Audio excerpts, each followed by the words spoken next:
রাধে রাধে। তোমরা সবাই কেমন আছো? আমরা তো সবাই এখন ভালোই আছি।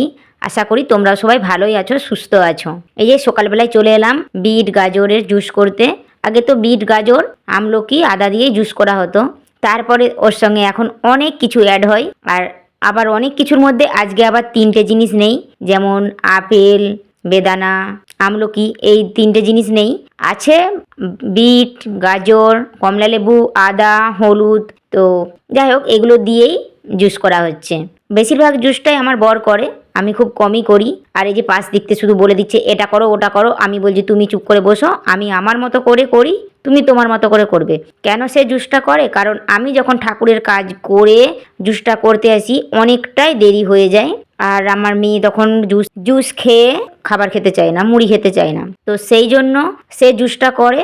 আর ওর বাবা জুস করলে পরে আমার মেয়ে ভয়ের চোটে খেয়েও নেই, আর আমি জুস করলে আমার মেয়ে আমাকে ভয়ও করে না আর খেতেও চায় না। আর কেন ভয় দেখিয়ে জোর করে জুসটা খাওয়ানো হয়? কারণ আমিও যেমন ফলটা ভালোবাসি না, আমার মেয়েও ফলটা ভালোবাসে না, ফলটা খেতেই চায় না। ফলের মধ্যে একটু আঙুর, কলা বা একটু একটু অল্প আপেলটা খাওয়া হয়, বাদ বাকি আর কিছুই সেরকম করে খাওয়া হয় না। সেই জন্য সব কিছু এই যে জুসে দিয়ে দেওয়া হয়, সব কাটাকাটি করে মিক্সচারে দিয়ে পিষে নিয়ে এসে আমার বরকে বলছি ছেঁকে দিতে, তো সে ছেঁকে দিয়েছে। তারপরে একটু লেবু দিয়ে দিচ্ছি, কাগজি লেবু। তারপরে নুনের মধ্যে সাদা নুন কখনো দেওয়া হয়, কখনো সিন্দুক নুন, কখনো বিন নুন দেওয়া হয়।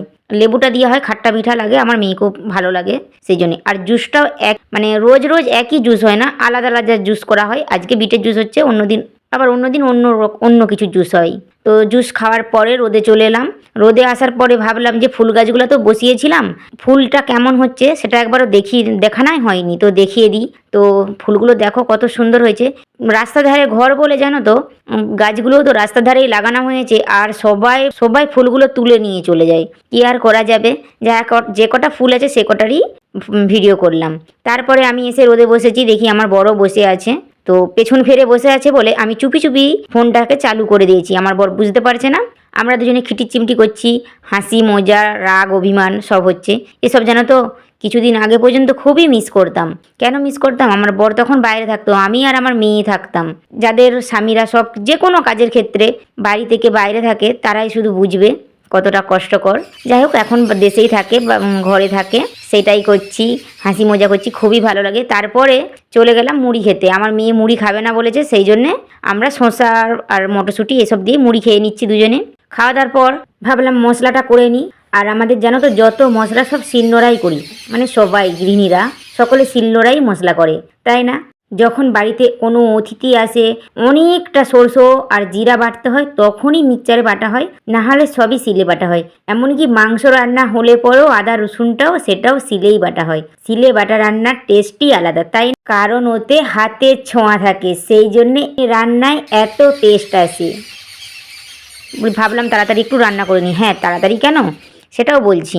আমার মেয়ে বলছে পাশের বাড়ির বোনটা আছে, একটু নিয়ে আসো না। আমার পাশের বাড়ি একটা জায়ের ছোট্ট বাচ্চা, তো তাকে আবার এনে দিলাম, তো তাকে নিয়ে খেলা করছে। আর আমিও রান্না করতে করতে তার সঙ্গে বকবক করছি, মাঝে মাঝে সামনেকেও যাচ্ছি। এ দেখো, তোমরাও বাচ্চাটাকে দেখো, ছোট বাচ্চা কি কিউট হয়, তাই না? কি ভালো লাগে। আর দাঁত নেই, ফগলা দাঁতে একবারে খিলখিল করে হাসছে, এত ভালো লাগছে। তো আমি ভাবলাম এই বাচ্চাটাকে একটু দেখিয়ে দিই, কারণ এসব স্মৃতি হয়েই রয়ে যাবে, যখন ও বড় হবে তখন দেখতে পাবে কত ভালো লাগবে।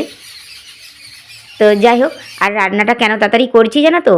আমি করব আইভ্রু, নিজেই ভ্রু শেভ করি, কখনো বিউটি পার্লার যাই না। হ্যাঁ, গিয়েছিলাম, একবার গিয়েছিলাম, তো ভ্রু শেভ করতে গিয়ে ওই যে সুতোয় করে টেনে টেনে তুলে এত ব্যথা করে লাগে, সেই জন্য কোনো দিনই বিউটি পার্লার যাই না। হ্যাঁ, গেলেও পরেও মানে ভ্রু শেভটা করি না, আমার বর মাঝে মাঝে আমাকে নিয়ে যায়। আগে বিয়ের আগেও কোনোদিনও বিউটি পার্লারে যেয়ে ভ্রু শেভ করিনি, আর এখনও আমি হচ্ছে যে করিনি। যাই হোক, আমাকে তো নিজেই ভ্রু শেভটা করতে হবে, তাই রান্নাটা করে নিলাম। রান্না করেছি আলু ভাতে ভাত আর মাছের টক ঝাল। লাস্টে আমার বর কালো বাটি আর হচ্ছে যে শুকনো লঙ্কা গোটা জিরে দিয়ে গেল ভাজতে বলেছে, তাই সেটাই ভেজে নিচ্ছি। সাধারণত আমাদের এরকম সিম্পল এত রান্না হয় না, 4-5টা পদ রান্না হয়। তো এত কম কেন রান্না হয়েছে সেটাও আমার সঙ্গে থাকলেই জানতে পারবে। কালকে যাব এক জায়গা, সেই জন্যে এত সাজুগুজু চলছে আজ দিকতেই। রান্নাটা করে চলে এলাম, সব ঘরে রেখে দিয়ে ধোয়াধুয়ি করে চলে এসেছি। এসে আমি ভুরুটা সেভ করছি, আর আমার মেয়ে বলছে মা আমি তোমাকে নেল পালিশ পরিয়ে দেবো। আমি বলছি হ্যাঁ পরিয়ে দে। নেল পালিশটা পরিয়ে এত সুন্দর করে নখগুলোকে সাজিয়ে দিয়েছে, আমার বড় চলে এসছে, তাকে বলছি আমার মেয়েকে 500 টাকা দিয়ে দাও। তখন বলছে কেন? আমি বলছি বিউটি পার্লারে গেলে পরে এই নখটা যখন সাজাতো 500 টাকা লাগতো, তো আমার মেয়েকে তো দিতেই হবে। আর দেখো আমার আর আমার মেয়ের হাতটা কত সুন্দর লাগছে। আজ এই পর্যন্ত, তোমরা সবাই ভালো থেকো, সুস্থ থেকো।